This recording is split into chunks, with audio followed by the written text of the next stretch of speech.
تو پاؤں کے ذریعے آرام سے سفر طے کرتے ہیں، میں گھسٹ گھسٹ کے انچ بائی انچ آگے سفر طے کرتا ہوں، وقت زیادہ لگتا ہے، میں راستے میں رکنا نہیں چاہتا، ایسا نہ ہو کہ ادھر ایام حج آ جائیں اور میں ابھی راستے میں پھر رہا ہوں، میں رمان میں کہیں نہیں رکوں گا، منزل پہ پہنچ کے دم لوں گا۔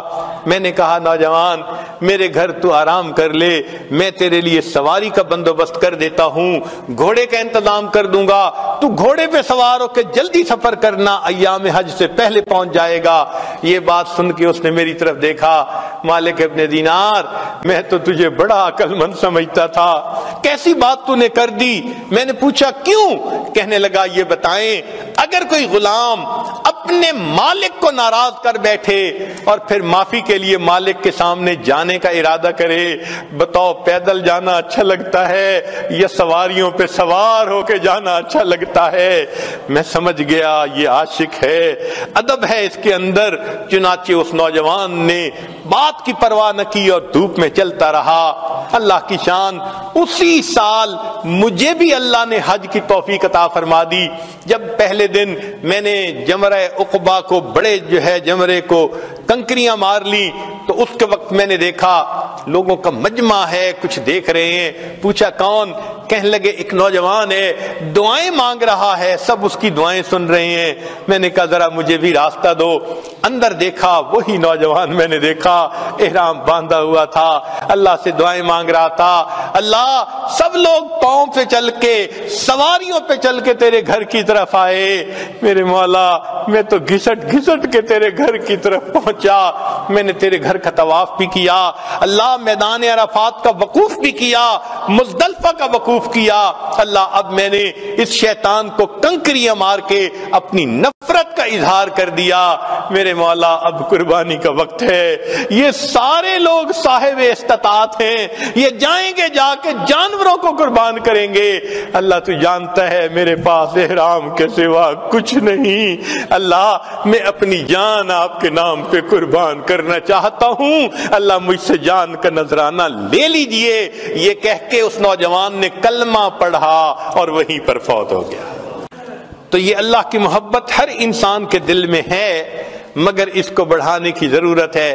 اللہ تعالی ہمیں بھی توفیق دے تاکہ ہم اس محبت کو بڑھائیں، ہمارے لیے پھر عبادت کرنا آسان، تلاوت کرنا آسان، نیکی کرنا آسان، گناہوں سے بچنا آسان۔ اللہ کی محبت ہر چیز کو آسان کر دیتی ہے۔ قاعدہ قانون ہے ان المحب لما یحب مطیع، محب جس سے محبت کرتا ہے پھر اس کی عبادت خدمت کرنا پھر آسان ہو جاتا ہے، عبادتیں کرنی آسان ہو جائیں گی۔ اللہ تعالی ہمیں اپنی یاد والی زندگی نصیب فرمائے۔ عربی کے کچھ اشعار ہیں، سن لیجئے، پھر یہ عاجز اپنی بات کو مکمل کر دیتا ہے۔ کسی نے کیا اچھی بات کہی، فرماتے ہیں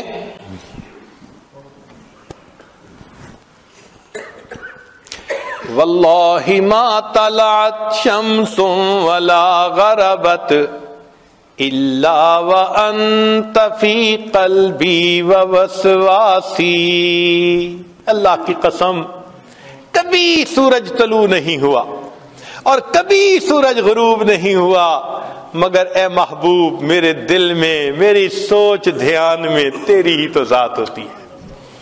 واللہ ما طلعت شمس ولا غربت الا وانت فی قلبی ووسواسی، ولا جلست الى قوم احدثهم الا وانت حدیثی بین جلاسی، اور اللہ کی قسم میں کبھی اپنے دوستوں کی محفل میں نہیں جا کر بیٹھا مگر ان کی محفل میں تذکرہ اے محبوب تیری ذات ہی کا تو میں کر رہا ہوتا۔ ولا ذکرتک محزونا ولا تربا الا وحبک مقرون بانفاسی، اور میں نے کبھی خوشی میں اور غم کی حالت میں آپ کا تذکرہ نہیں کیا مگر اے محبوب میرے سانسوں میں تیری محبت ہی تو لپٹی ہوئی ہوتی ہے۔ ولا ہممت بشرب الماء من عطش الا رأيت خیالا منک فی الکأس. ارے محبوب میں نے کبھی شدت پیاس کے عالم میں پانی کا پیالہ نہیں پیا مگر اس حال میں کہ میں پیالے میں تیری تصویر ہی تو ڈھونڈ رہا ہوتا ہوں. فلو قدرت علی الاتیان زرتکم صحبا علی الوجہ او مشیا علی الرأس.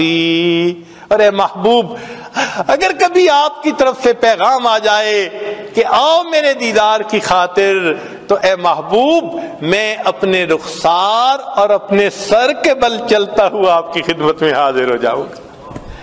تو جن کے دل میں اللہ کی محبت ہوتی ہے وہ تو پھر اللہ کے گھر اپنے سر کے بل چل کے جانے کو تیار ہوتے ہیں. اللہ ہمیں بھی اپنی ایسی محبت عطا فرمائے. وآخر دعوانا ان الحمد للہ رب العالمین.